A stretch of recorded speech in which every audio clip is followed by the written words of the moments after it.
Welcome to the Soul Forge, a place of silent mystery, quiet contemplation, and outright mayhem. Join your host, Sean Vanderloo, as he guides you through the adventures of living. Together, we'll talk about life and love, sex and dating, joy and heartache, memories and loss, and so much more. Don't worry, it's not nearly as pretentious as it sounds. Get ready for life, the universe, and everything on the Soul Forge.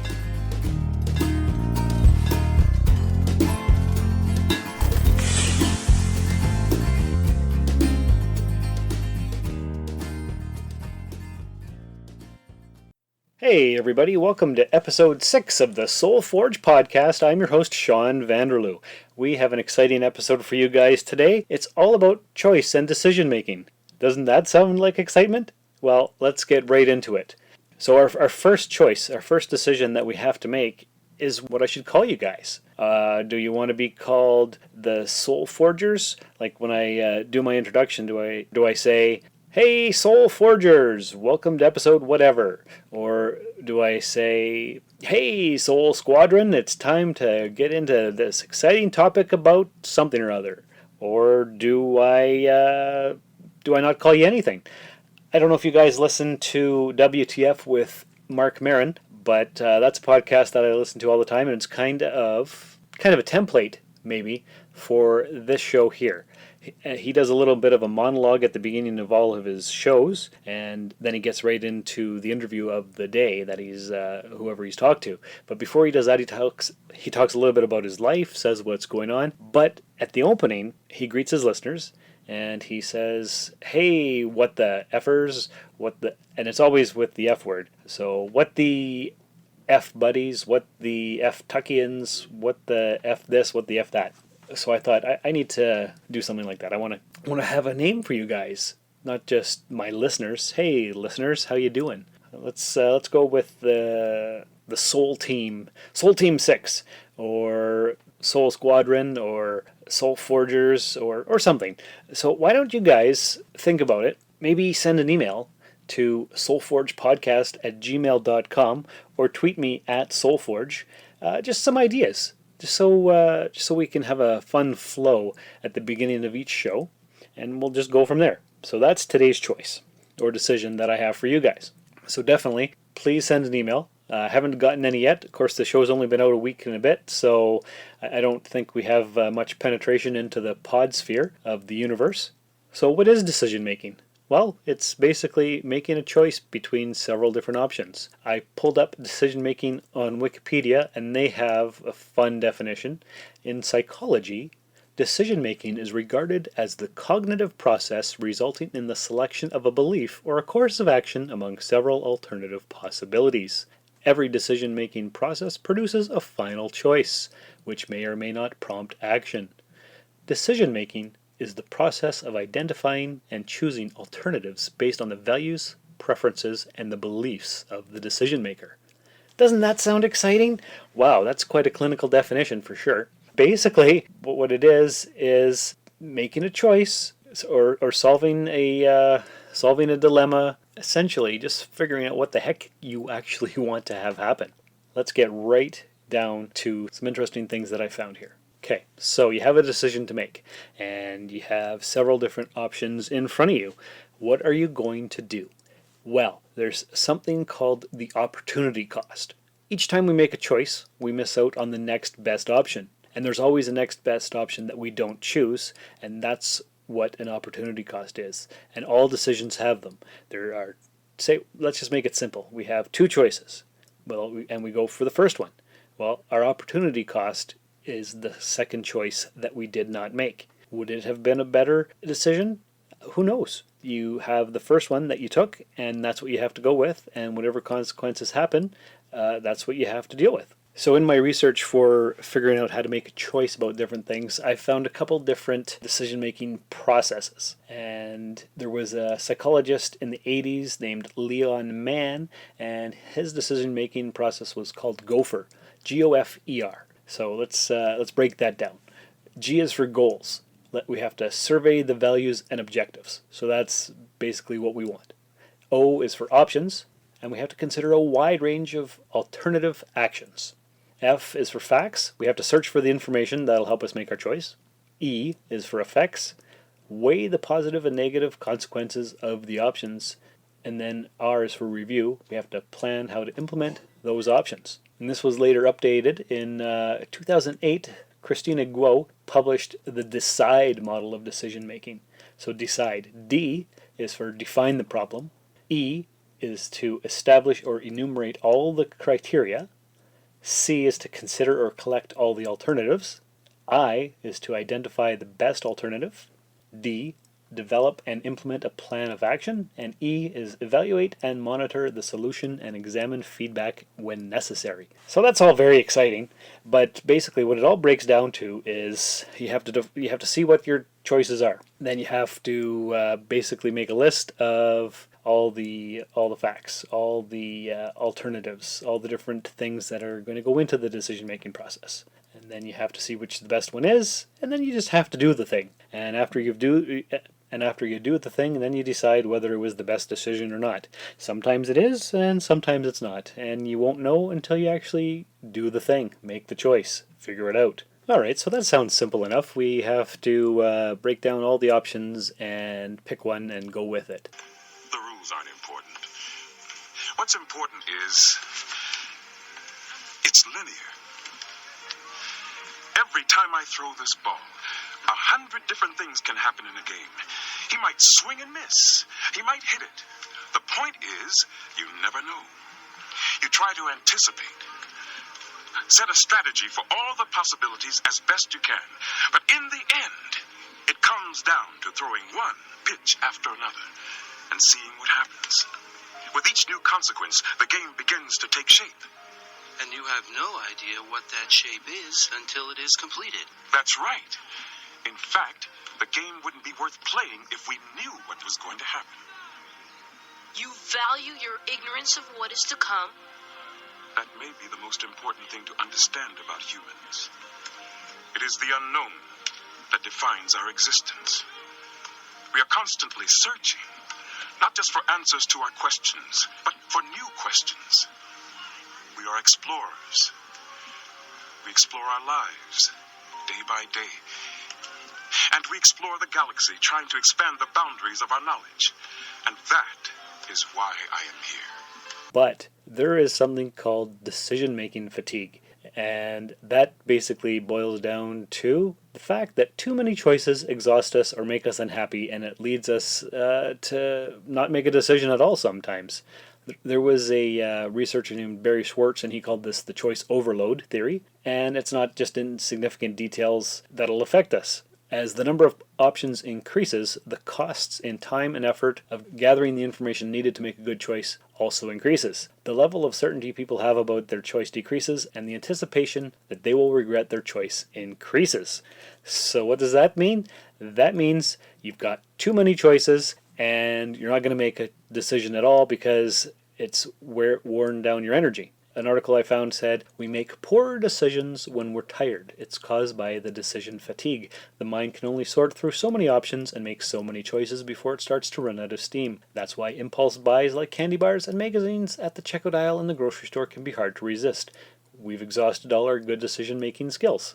And I actually learned that in my marketing class back in high school. They put all those impulse buys right there because you've gone through the grocery store, you've decided which milk you're going to get. Are you going to get the hamburger or the sausage? Are you going to get this or that or the other thing? Are you going to get this with the less sugar or this with the better taste? What are you going to do? So you've made all these choices. Now you're waiting in line at the grocery store. There's 5 people ahead of you and you're just tired. You're wiped out. You want to go home. You want to lay down. You've worked all day, but you had to stop at the grocery store to get some stuff. So, oh look, there's some chocolate and candy. I better get that too because I need my energy. So it's all there. It's an impulse buy and it's not a good decision. But basically at that point it's not a decision at all because you're just going to do it. So when we're tired, we conserve our energy by making choices based on single factors like price, rather than considering all the other things that go into making the best choice.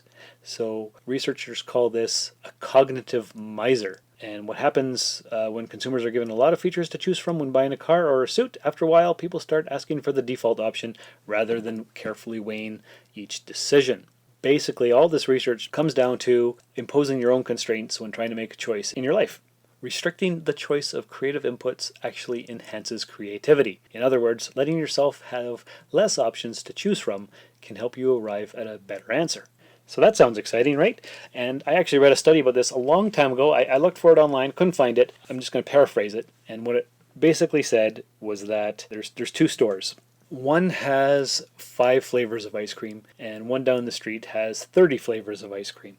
The consumer is more likely to go into the store with the 30 flavors, but they're going to make a worse, or they're going to have a hard time making a choice.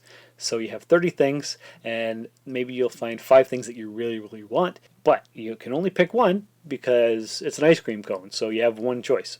So you leave there, and you're like, oh, I really like this chocolate marmalade, but I should have got the butterscotch ripple. So you like what you have, but you're a little bit disappointed that you didn't pick the other one. Now you go into the 5 ice cream flavor store instead, and there's 5 flavors. Easy enough. You find the one that you want, and the other 4 really don't matter because they're not your favorites. So you're more satisfied with the lesser option choice. But, and here's where it gets complicated, the store that's going to have more customers in it is the one with 30 flavors, but those customers are less satisfied. And the store that has 5 flavors has more satisfied customers, but less customers. So even those business owners have to make a choice. Are they going to have more flavors or less flavors? Right? So there's always a choice. There's the opportunity cost, and what are you going to do? If you are loving this podcast, you should tell a friend about it. Spread the word about podcasts you think they would enjoy. There's something for everyone, from entertainment and lifestyle To news and politics, and more. Share it on social media. Believe it or not, some people don't know how great podcasts are. or even how to find and listen to them. You can help change that with a click. Tell your friends about your favorite podcast. Thanks for spreading the word. So now this is the SoulForge podcast, so let's put decision making into the flames. Let's get the bellows working, and we'll heat it right up, and we'll see exactly what's going on. So let's go back to the choice that I gave you guys at the very beginning. What are we going to call you guys? Are we going to call you anything? So let's say we have 3 options. I could call you nothing, I could call you the Soul Squadron, or I could call you the Soul Forgers. Let's see how this goes. Hey, welcome to the SoulForge podcast. How are you guys? Hope everything's fine. This episode we're going to talk about the best way to cut your toenails. Okay, so that's one option. I can make it more personal. Hey, Soul Forgers, welcome to the podcast. We're going to talk about how to cut your nails. Or, hey, Soul Squadron, let's get ready to dive deep and really figure out our lives. So we have 3 choices. We could go for the impersonal option or the 2 that have a way of making it a little bit more personal. And if we break it down, does it really matter? No, it doesn't. So we don't have to make a choice. I could just choose to open it up a different way every time. So one day I could say, hey, Soul Forgers, welcome to the podcast. The next day I could say, hey, diddle diddle, welcome to the show. You know, I could make up anything. I could say, hey, boys and girls, are you ready to party? You know, so it could be different every time, or I could have a standard greeting. And what do you guys want? That's what I want to know. I want this to be our show. I want us to do it together, create it together, go on this voyage of self-discovery as a team. That's what I would like. If you guys don't want that, well, that's your choice. See what I did there? It's all about decision making. So one of the things that I like to do, and if you've been following my Instagram at Darth Vaderloo, you can see that I share a lot of memes and different pictures and that kind of thing. So I've got a whole pile of stuff here that I thought I would bring up with you guys. Okay, first one. One of the hardest decisions you'll ever face is choosing whether to walk away or try harder. Okay, so there's a choice. Let's make a decision. You're in a relationship and you've reached a point where either you stay and work on it or you just say screw it and that's enough of this. So what do? You have to make some choices. Does the person make you happy? Are they financially stable? Are they taking crazy pills? Do they have a bunch of kids that you can't stand? Do you like the way they smell? You know, there's so many different choices. Do they enhance your life? Do they help you make better decisions? Do they enjoy the same things that you enjoy? So that's a tough choice. But say there's some financial difficulty. Do you become a team and help them out, or do you walk away and let them flounder? What are you going to do? There's so many different choices, and that's why relationship choices are the most difficult. I can tell you that from experience. So I'll bring up one of my far enough in the past exes that it shouldn't really matter too much anymore. So we'll go back to Lynn. She's the one that brought me up to Timmins. We were together for a year and a half, and we had a joint bank account, and I let her take control over the finances. And that caused much heartache and financial difficulty, and it wasn't a good decision on my part. I should have been more closely monitor the finances and the bill paying and that kind of thing. But I didn't, and she was older than me, so I took the choice and decision making away from myself, gave it to her, and that was bad. That was a bad choice, a bad decision on my part. So after a year and a half, what was I going to do? Was I going to stay with her, try to work through the financial difficulties, or was I going to leave and try to have a better life with the person that... Well, and this wasn't just about money. She was not a good person. And when we get to the Lynn episodes, I will detail all of those for you guys. But suffice it to say, I made the choice to declare bankruptcy and get the heck out of there, because pretty much every day for 6 months before I left, I was considering how to fake my own death and leave that way. But luckily, the bankruptcy option was the better choice. So that was a choice right there. Do I stay? Do I fake my death? Do I find a way to leave?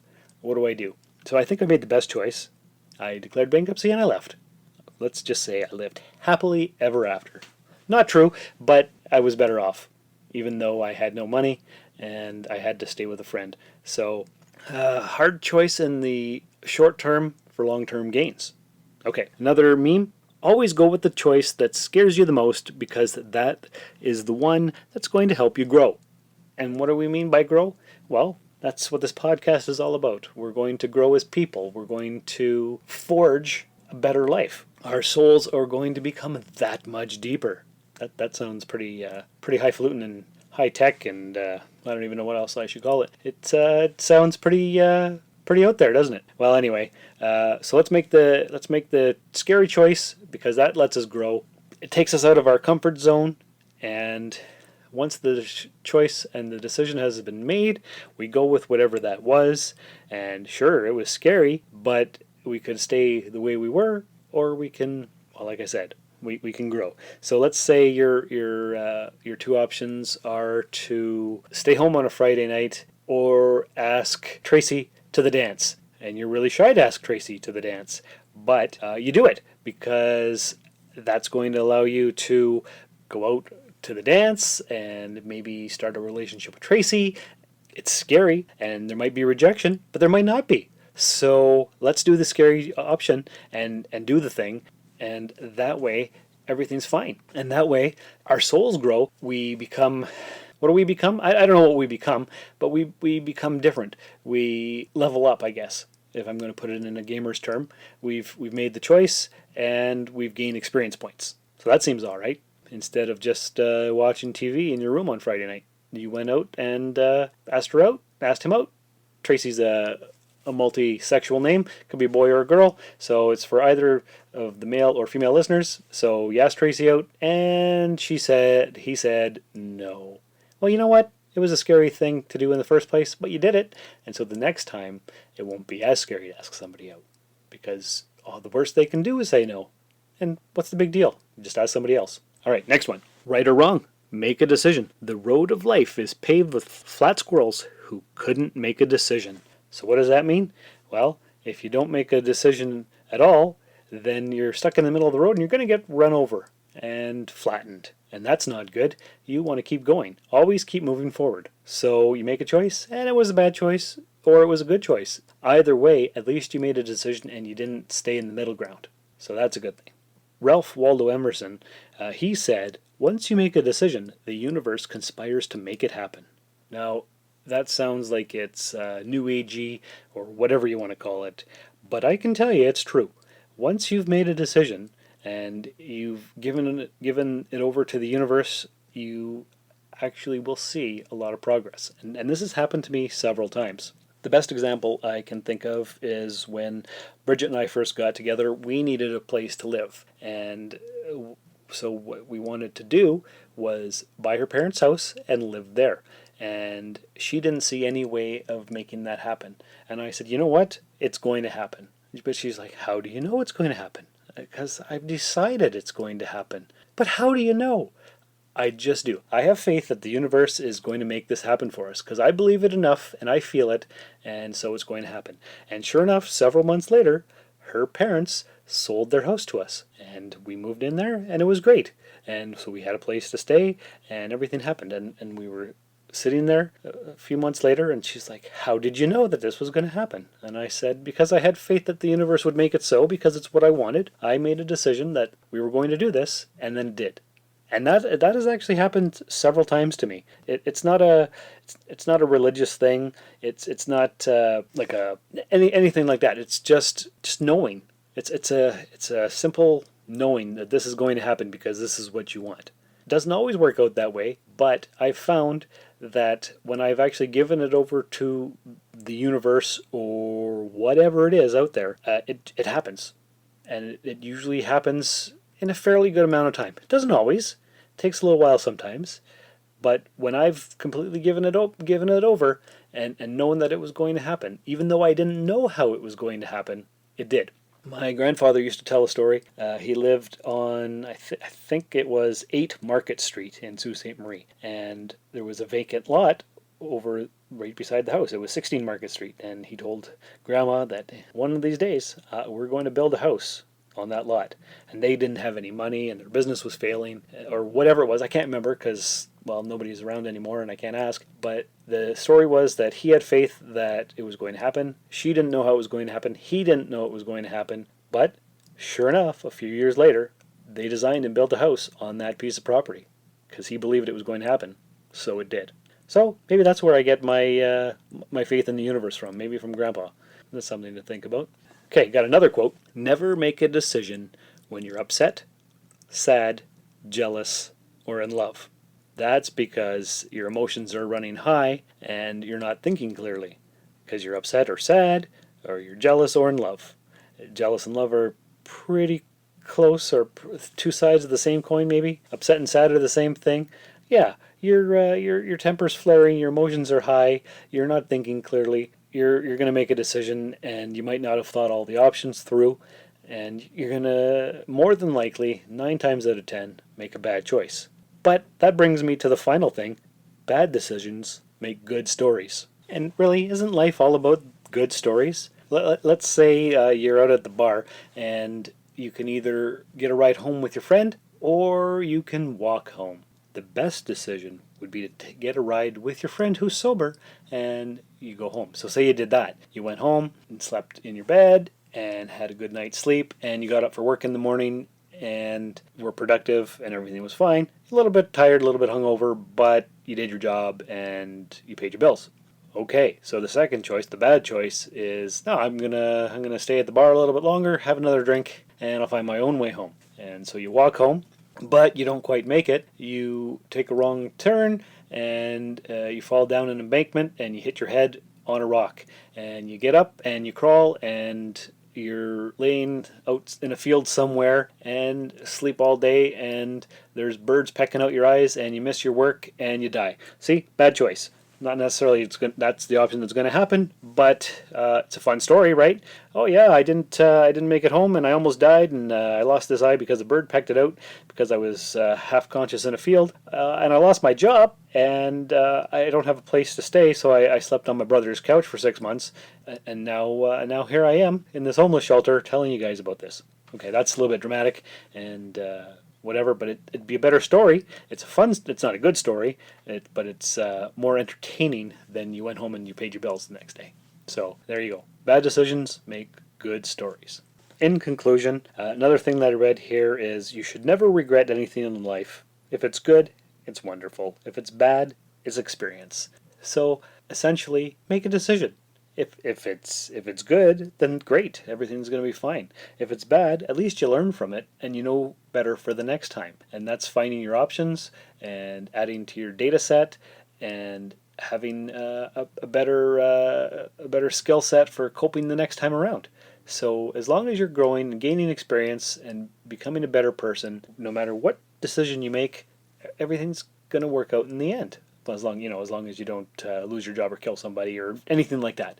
But for the most part, decisions aren't that earth-shattering or groundbreaking. So yeah, it's not that big of a deal. And it's the last thing that I have here. I was going to share a meme. You've probably all seen it. It's Batman and Robin, and he's always slapping Robin because Robin said something stupid. So this one here, they're talking about movies. But Rotten Tomatoes said, Batman slaps him, and then he says, I said, go see it and make up your own mind. So that tells you can make all the choices you want. You can listen to all the expert opinion. You can read this and you can read that. But really, there's no substitute for experience. So go see the movie. You wanted to see it? Go see it. Just because some critics said it was crap, that doesn't mean it is. It just might not be that critic's particular cup of tea. Go do it yourself. Go make your own choice. Go do your own decision. The only way you're going to get anywhere in life is to figure it out yourself. So, in conclusion, what have we learned on this episode of SoulForge? We have learned that it's not necessarily easy to make a decision. There's so many choices that you can make. There's all kinds of different options, different variables, and if you have too many, you can get tired and not make a decision at all. So your best bet is to limit your choices, limit your options, do a pros and cons list if it'll help. Whatever is going to help you make a decision, that's the best thing. But no matter what happens, every decision you make, you learn from it, and the worst choices that you make, the better stories you have, but that's not necessarily a good thing. Once again, please send an email to soulforgepodcast@gmail.com so we can find out what to call you guys. And remember, you have to learn to say no without feeling guilty. Setting boundaries is healthy. You need to learn to respect and take care of yourself. Thank you for listening to this episode of The Soul Forge. I hope you found some value in it. To contact the show, please email soulforgepodcast@gmail.com or find us on Twitter at soulforgepod. We are Soulforge Podcast on Facebook, and you can find me personally on Twitter and Instagram at Darth Vaderloo. Please spread the Soulforge word by rating and reviewing us in iTunes and by telling everyone you know. Thanks for stopping by the Forge.